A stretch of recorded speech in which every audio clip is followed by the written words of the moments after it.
তারপরেই আয়ুষ আর মধুশ্রীর বিয়ের এই অ্যানাউন্সমেন্ট। কিন্তু এর মাঝখানে একটা গ্যাপ আছে, সেটা নিয়ে আমি কিছু বলতে চাই।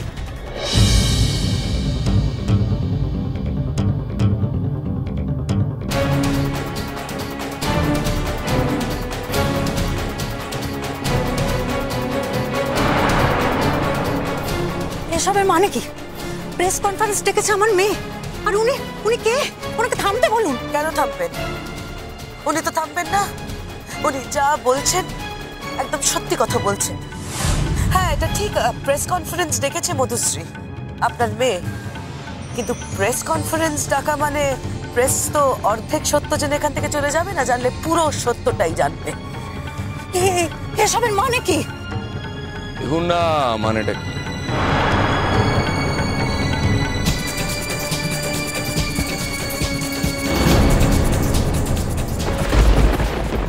মাঝখানে একটা গল্প আছে, সেটা হচ্ছে আয়ুষ যাকে বিয়ে করেছিল সে মোটেও কোনো কাজের মেয়ে নয়।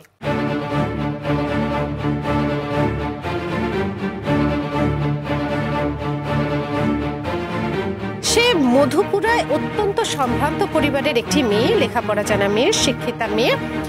এবং তার দোষ ছিল যে সে ছোটবেলা থেকে আয়ুষ কুমারের পাগলের মতো ফ্যান ছিল।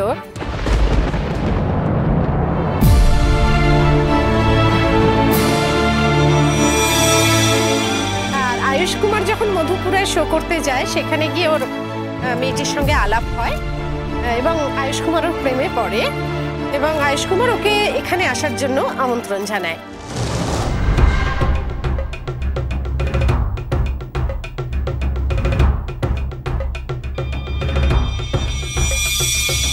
মেয়েটি আমন্ত্রণ রক্ষা করতে এখানে চলে আসে, যার পরিণতি হচ্ছে বিয়ে।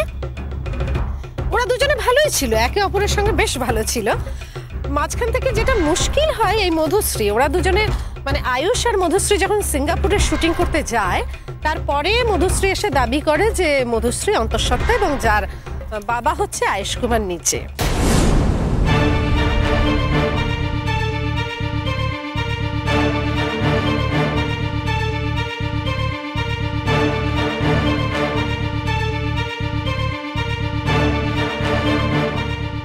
এবং সে মেডিকেল রিপোর্টেও প্রমাণ করে যে সে হচ্ছে অন্তঃসত্ত্বা।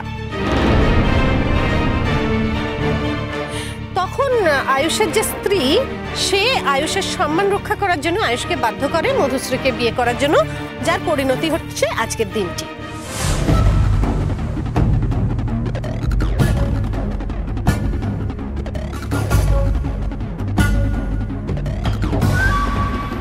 কিন্তু এর মধ্যেও একটা গল্প আছে, সেটা আমি বলবো না, আমি ডক্টর সান্যালকে বলবো যে মঞ্চে আসার জন্য।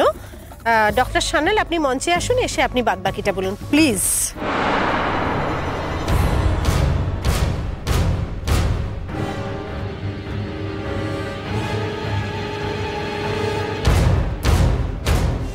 নমস্কার, শুভ সন্ধ্যা। আমি হচ্ছি ডক্টর রুদ্রনীল সান্যাল, একটি হাসপাতালের স্ত্রীরোগ বিশেষজ্ঞ। আজ থেকে দিন তিনেক আগে আমার একজন ছাত্রী অনেক রাতে একজন পেশেন্টকে ভর্তি করার জন্য আমাকে আবেদন জানায়।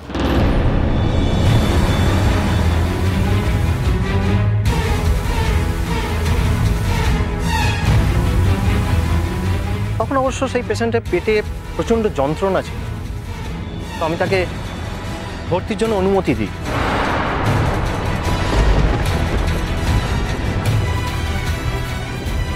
তারপর আমার সেই ছাত্রী কিছু ব্যক্তিগত কথা আমাকে বলে যে পেটে যন্ত্রণা তোলার জন্য যে ওষুধ পাওয়া যায়, সেই ওষুধ খাইয়ে কৌশলে মেয়েটিকে এখানে আনা হয়েছে এইটি জানার জন্য যে মেয়েটি প্রেগনেন্ট কিনা।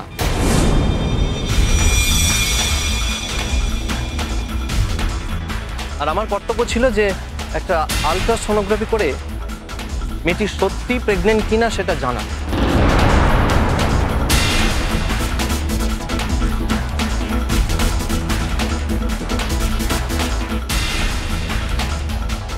তারপর আমার সেই ছাত্রী আমাকে জানায় যে সে হচ্ছে আয়ুষ কুমারের স্ত্রী দিদি। তারপর অনেক পারিবারিক ব্যক্তিগত কথাও আমাকে বলে। সে বলে যে তার বোন সেখানে কতটা মানসিক যন্ত্রণা অবসাদের মধ্যে রয়েছে।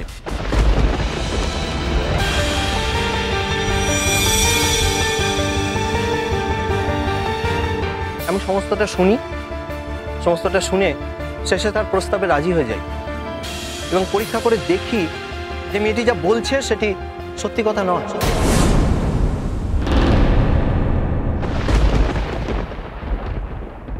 মেয়েটি আদৌ প্রেগনেন্ট নয়।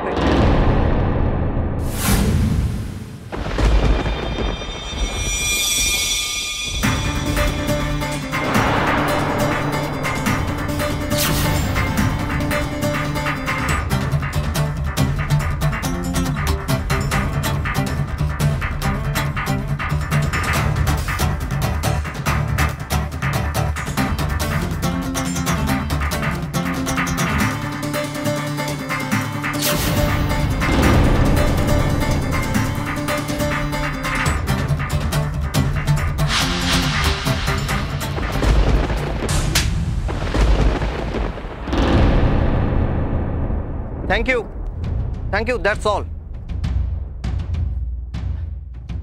Thank you doctor Sanyal, thank you very much.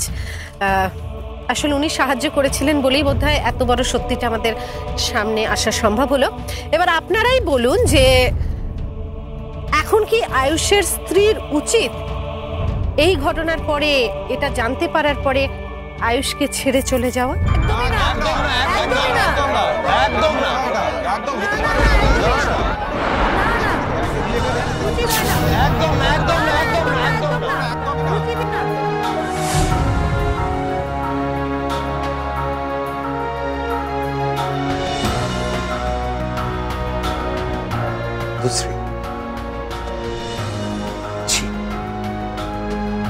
তুমি এত জঘন্য একটা কাজ করতে পারলে?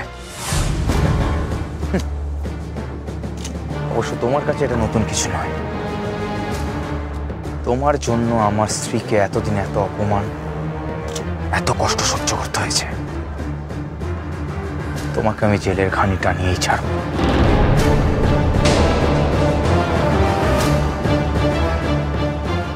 আয়ুষ, আমার কথা কিন্তু এখনো শেষ হয়নি। হ্যাঁ, এখন অনেক কিছু বাকি আছে, এগুলো পরে হবে। আচ্ছা, আপনারা একটা কথা বলুন, আপনাদের সকলের কি আয়ুষের স্ত্রীকে দেখতে ইচ্ছে করছে?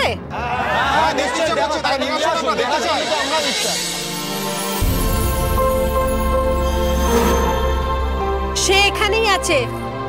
কি হলো পায়েল, দীপ্যমান, আপনাদের ঘরের লক্ষ্মীকে এখানে নিয়ে আসুন। তুমি যাও, আমি যাবো না। তুমি যাও।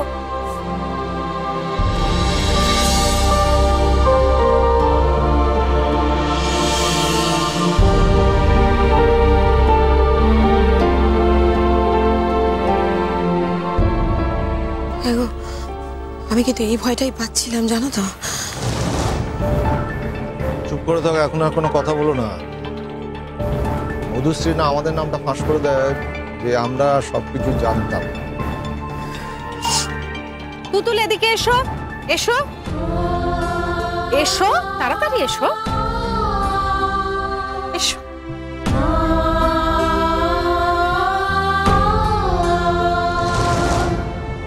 এই হলো আমাদের আয়ুষ কুমারের স্ত্রী সোহাগ চট্টোপাধ্যায়।